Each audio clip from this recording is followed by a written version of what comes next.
Conexionistas, bienvenidos a una emisión más de nuestra serie de cultura política y bueno, pues no puede estar más complicado el tema y hablando de muchísimos, ¿no? Desde invasiones ovnis y demás, bueno, nosotros queremos concentrarnos en un tema que pues para este país es muy importante, es muy importante, es año electoral en dos regiones, o una de ellas sumamente importante, el Estado de México. Como pueden ver, pues ya está con nosotros Alejandro Envila Fischer, él es abogado, él es académico, él es periodista y él es un gran amigo además, pues obviamente como de costumbre, Edgar Rodríguez. ¿Cómo están? ¿Qué tal, amigas y amigos de Conexionistas? Bueno, ya lo dijiste, Armando, muy bien. Este asunto de los procesos electorales en el Estado de México y Coahuila parece ser que es como un laboratorio de muchas cosas. Y Alejandro, ayúdanos a entender de qué cosas, porque tenemos un laboratorio de prueba para la famosa alianza opositora, para la capacidad de arrastre y de movilización de Morena, para entender si la correlación de fuerzas y los famosos pactos secretos entre alitos y demás funciona o no funciona. También prueba la opinión pública, cómo reacciona. También se prueba todas estas organizaciones ciudadanas que han salido en defensa del país, a ver si son capaces de hacer algo ahí. En fin, me parece que esto no tiene nada más un ángulo, una arista, y yo creo que tú tienes una visión mucho más completa, Alejandro, que nos puedas compartir. Bienvenido. Edgar, Armando, muy buenas tardes. Pues va a ser difícil que sea más completa con todo lo que citaste. Efectivamente, hay muchas aristas, hay muchos ángulos para analizar estas dos elecciones. Voy a responder el primero. En las dos, y es una particularidad, en las dos elecciones Morena va como oposición, Ujú. cosa que ya es particular y extraña en un país que se ha pintado de guinda, ¿sí? Número dos, bueno, siempre se ha dicho que la elección del Estado de México es el termómetro que permite medir lo que va a ocurrir en la elección nacional del año siguiente. Yo no creo eso, yo nunca lo he creído.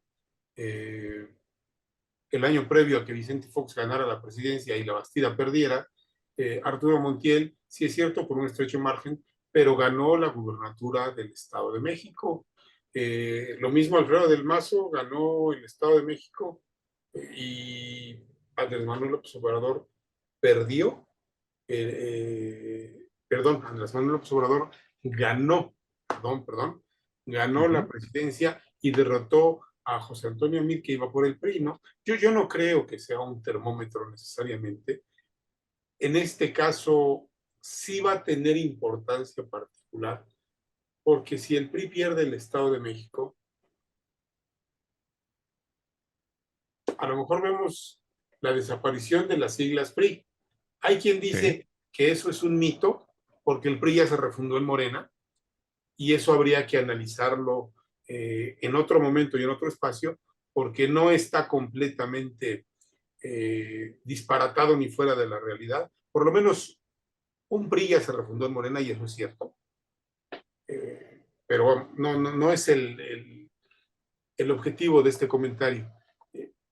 El PRI que conocemos, vamos a ponerle etiquetas, aunque yo no sea tan afecto a las etiquetas, quizá el PRI salinista podría estar viendo sus últimos días si pierden el Estado de México. No estoy diciendo que lo vayan a perder. A ver, ¿qué me llama la atención? Platicando con gente que tiene actividad política en el Estado de México y que entiende y mide bien los fenómenos, los procesos electorales en todo el país, me decían que ellos sospechan que la existencia de un pacto, pero no saben en qué sentido va el pacto. Un pacto que podría ir en el sentido de, pues como ha ocurrido en otras entidades, Hidalgo, por citar un caso, un gobernador que ya entregó, que ya negoció la plaza para ganar impunidad, para no ser perseguido. Así ocurrió con Omar Fayad, así ha ocurrido con otros. Eh, Ujú. Así podría ocurrir con Alfredo del Mazo, pero también, por el otro lado, dicen, a lo mejor el pacto es que le van a dejar al PRI el Estado de México. ¿Y por qué dicen que hay, o sea, todo lo contrario, es decir, que Delfina va a ser sacrificada y va a perder? ¿Por qué me decían estas personas? A ver, nosotros conocemos las estructuras y la forma de hacer política electoral del PRI, porque más son priistas. Y la verdad es que no los vemos operando al 100%. No los vemos metidos vamos, hasta las rodillas para ganar la elección A los morenistas. a los priistas, a las Ah, ok. estructuras priistas. ¿Sí? Me refirieron a ver, nosotros vimos y participaron además cómo ganó Enrique Peña Nieto la gubernatura del Estado de México, todo lo que se hizo y todo lo que se puede hacer en el Estado de México. No vemos que lo estén haciendo ahora.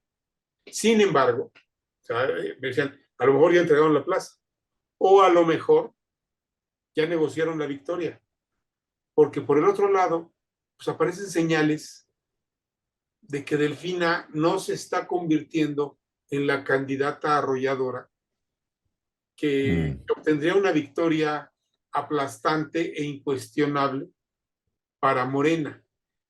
Una señal que me refirieron y me pareció importante, porque además conozco al encuestador, la encuesta del Financiero de hace unos días, elaborada por Alejandro Moreno, que en lo particular me parece uno de los encuestadores más serios que hay en el país.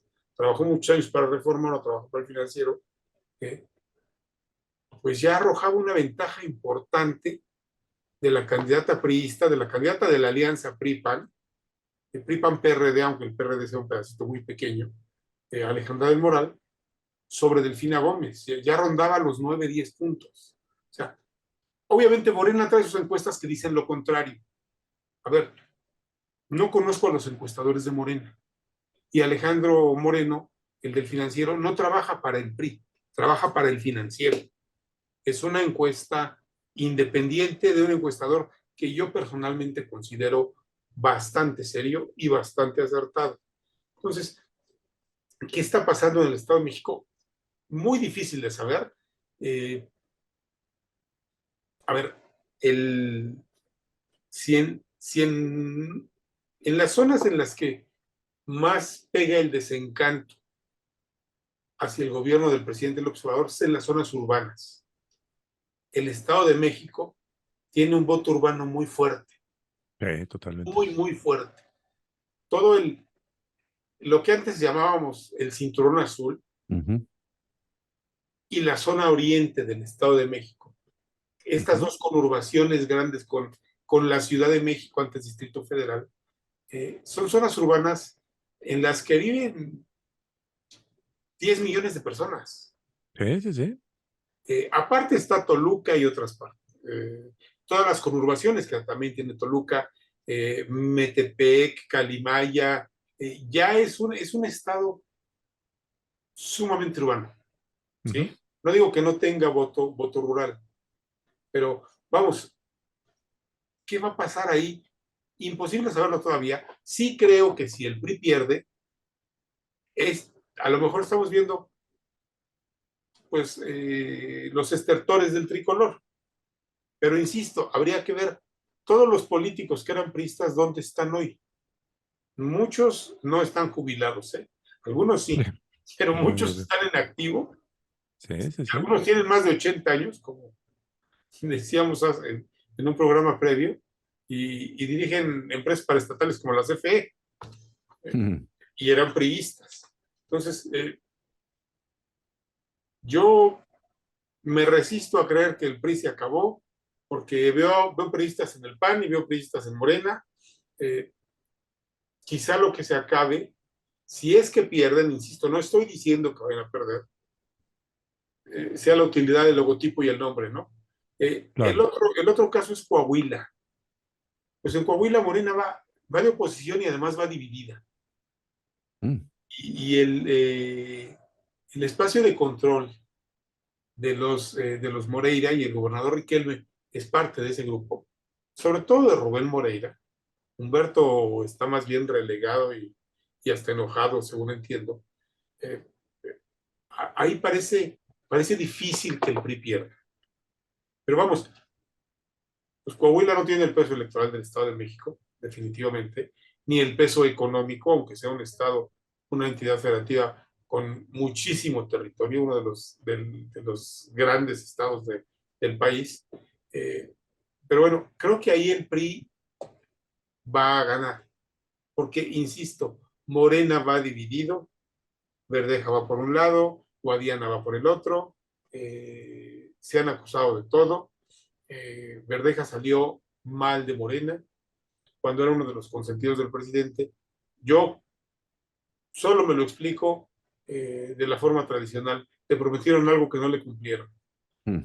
No me parece que sea un loco que un día amaneciera diciendo quiero ser gobernador y me lo merezco porque para eso nací. Yo creo que es un político pragmático que sí debe estar muy enojado, pero porque le prometieron cosas que no le cumplieron. Eh, no sé qué tanto le vaya a pegar a Morena hacia adentro, pero insisto, en la condición de ir desde la oposición, me parece que sí va a ser determinante el que Morena no va unido. Eh, y por el otro lado, pues el PRI, la alianza anti-López Obrador, resolvió bien el asunto en los dos casos, ¿no? Parece que las dos candidaturas se las dejó al PRI porque se veía lo más sensato, ¿eh? Ni siquiera me parece que haya sido una decisión abusiva. Creo que el PAN va a tener mano en la decisión tanto de la candidatura presidencial como de la candidatura por el gobierno de la Ciudad de México, que son las dos grandotas. Hay muchas otras, pero esas dos son las dos grandotas que se juegan en 2024. Eh, y tampoco me parece una decisión desacertada. Vamos a ver, y eso ya será materia de otra discusión, si a los partidos de esta alianza anti-López Obrador, anti-Morena, les alcanza con solo ellos y excluyendo a la sociedad civil. Que ahí hay otra discusión que también creo que es materia de otro programa. Pues la sociedad civil sigue sin representantes, porque los grupos que dicen representarla no son, no se representan más que a sí mismos. Ya los conocemos, ya sabemos cuáles son. Pero vamos, los partidos tampoco tienen el monopolio de la sociedad. Pues ahí hay un voto que se está quedando huérfano, al que nadie está haciendo caso, porque insisto, creo que los Claudio X González y estos personajes, Gustavo de Hoyos, vamos, pues ellos representan a la plutocracia, no a Sí, la sí. sociedad civil. Se venden como sociedad civil organizada, son otra cosa. Ellos representan a su burbuja. Y en eso, perdón, creo que cuando López Obrador los critica, no se equivoca, en eso no se equivoca. Pero los partidos tampoco representan o no han sabido vincularse a la sociedad. Hay una sociedad enojada que está exigiendo unidad en la oposición y un candidato.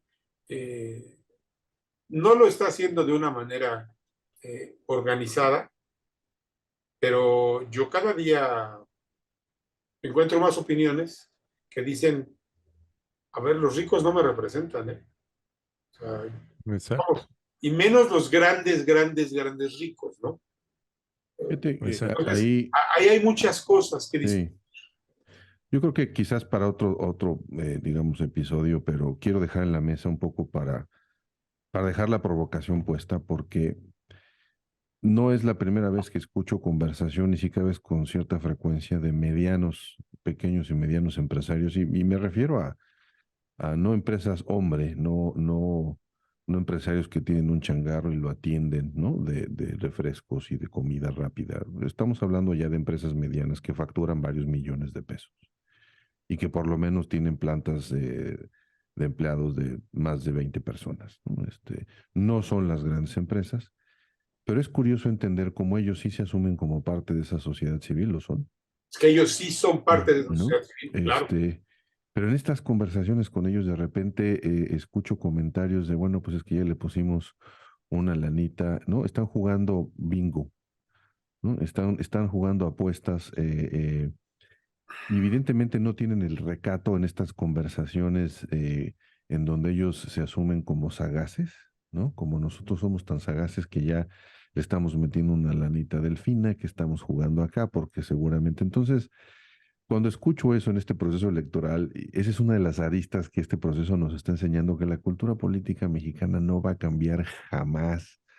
Y entonces tenemos a estos, ¿no? Microempresarios que, digamos, dientes para afuera, marchan, están en contra, organizan las cenas en su casa, financian y entonces el país les parece atroz. Pero sus negocios van bien y quieren que sigan bien y no conozco una sola persona que tenga intereses económicos que no trate de tener, ¿no?, cercanías políticas para que sus intereses y sus prebendas económicos se mantengan. No conozco una sola que diga, no, mi compromiso es por el país. Entonces, pues al escucharlos uno no puede evitar, ¿no?, el hacerles la pregunta, a ver, yo no te entiendo, porque ¿de qué lado estás? Es decir, tu practicidad se traduce en una doble moral, pero tu Claro, doble moral se traduce, ¿no?, en una falla seguramente estrepitosa de todos estos, ¿no?, intentos de organizaciones civiles, porque pues si están conformadas y financiadas por este tipo de personajes, bueno, pues ahí tenemos, ¿no?, esta comedia de la cultura política mexicana que otra vez vuelve a simular. Entonces me gustaría poner eso en la mesa, Alejandro, Armando, para observar cómo eso se desenvuelve en estas dos elecciones, porque seguramente, ¿no?, tenemos estos mismos fenómenos que, como son más pequeños, pues entonces sí tienen que ser muy, muy, muy cautos con sus apuestas.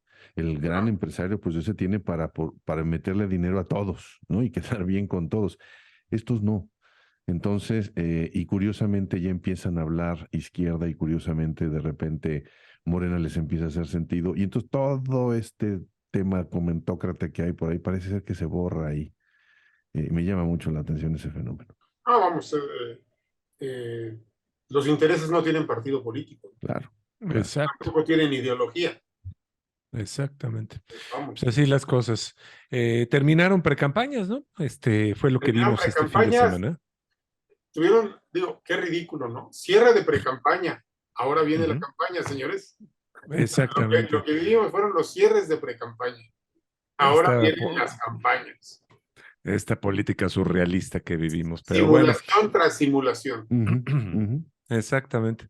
Pues estaremos muy pendientes qué ocurre, sobre todo, como ya lo dijimos desde el principio, en el Estado de México. Alejandro, pues muchas gracias. Muchas gracias. Armando, Edgar, muchísimas gracias a los dos. Rápidamente tu Twitter. En Vila Fisher. Muchas gracias. Le recomiendo seguirlo para que ahí expresa exactamente qué es lo que está pasando y qué es lo que está pensando el licenciado en Villa Fisher. Muchas gracias. Edgar, muchas gracias. Gracias a ustedes. Y bueno, pues nosotros recuerden, nosotros somos Conexionistas MX, tanto en Facebook como en Twitter, en YouTube, somos Conexionistas México. No se les olvide seguirnos, darle like a este video si es que les gustó. Y en Conexionistas Spotify tenemos todos nuestros capítulos completitos para que lo escuchen, no es necesario estarlos viendo nada más.